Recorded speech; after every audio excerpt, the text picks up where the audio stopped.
Yo, man.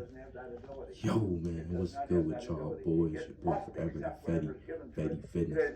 Back at it again. And this is the key part. Day 333, man. Day 333. Share with a friend. We're growing every day. It's such an important thing to know, and most people don't. Now look at this. You are a mass of energy. And you Don't matter how you feel, man. Let's get it. Now that would be a picture of you. If you were taking a photograph, taking Kurliev photography. Semyon Kurliev was a Russian back in 1934. He perfected a form of photography where he could photograph mass, and he would photograph the energy coming from mass. Your body is mass. And there's energy coming from your body, and it can be measured. You can even learn to read it. Okay? That's what you look like. You have a paradigm. A paradigm is a mental program that's almost exclusive control over our habitual behavior, and almost all of our behavior is habitual. It's so important we understand that because the paradigm, the self-image is part of the paradigm. The self-image is in there in that paradigm. Now, let's look at this for a moment. Cybernetics and paradigms. This is a very important subject. Cybernetics and paradigms are both control systems operating essentially on the same principle. Both maintain a definite course of action and will not deviate from that course that has been established. You must alter the paradigm if you desire to improve results in your life. Both companies and individuals have operating paradigms. Now think of this for a moment. Countries have paradigms. Culture is a paradigm. A paradigm is a multitude of ideas that are fixed in our subconscious mind. That's what culture is. Culture is nothing but a mass of ideas that are fixed in people's minds. Companies have a culture. Oil or big companies have a paradigm. Families have a culture. You can say families have a paradigm. Now let's take a look here at the baby. Slow down now. Look at that. Absolutely beautiful little baby.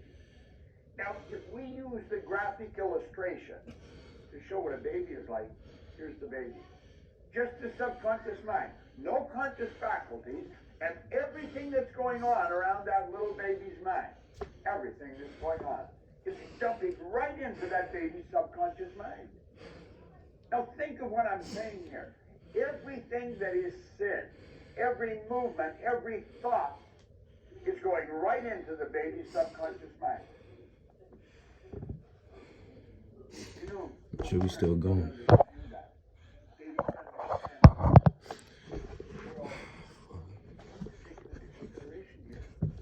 We become a product of our environment.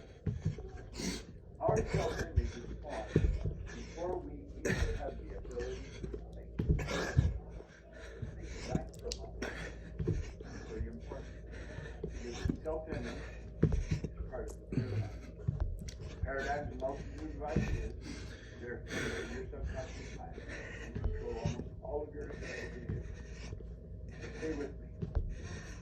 Self-conscious mind. And you have hooked up to your conscious mind sensory factors you can see, hear, smell, taste, touch. The conscious mind is also the intellectual mind, and you have the entire faculties: perception, will, imagination, memory, intuition, reason. All these faculties in our conscious mind were not taught to use them. A child can change their self-image by learning how to use them. School begins. And what happens? We go off into the world. Not too much knowledge of what's going on. Now let's take a look at cybernetics from a practical perspective. Okay? And let's take a look at how paradigms operate. Much the same. Here's a cybernetic system in a thermostat. The thermostat, let's say, is set at 70 degrees. Now this would be, let's say, in a cold environment where I'm living. The thermostat set at 70 degrees. And a person could be sitting in a room, maybe reading, and they're quite comfortable. They notice that the room is cutting cold. They go over and they check and they look on the thermostat. The drop to 65 degrees. Now there was a time when that would cause you to move into action because the fire in the furnace maybe had gone up. Not anymore. You see, when temperature drops to 65 degrees, the thermostat measures the deviation from the set goal is 70. It sends a message to the furnace and a fire is turned on. And the temperature begins to climb. And the fire in the fan is turned on, and there's warm air being blown in the room until the temperature gets back to the target that we set it at, 70 degrees. Now you take a look, you probably found somebody left the door open, front door open, and cold air's come in. That's how the temperature drops. But it's changed, it all happens automatically. Well, to be sure, you close the door, but you don't have to do anything to change the temperature of the room. That's all done. That is a cybernetic mechanism. Now think of what we said.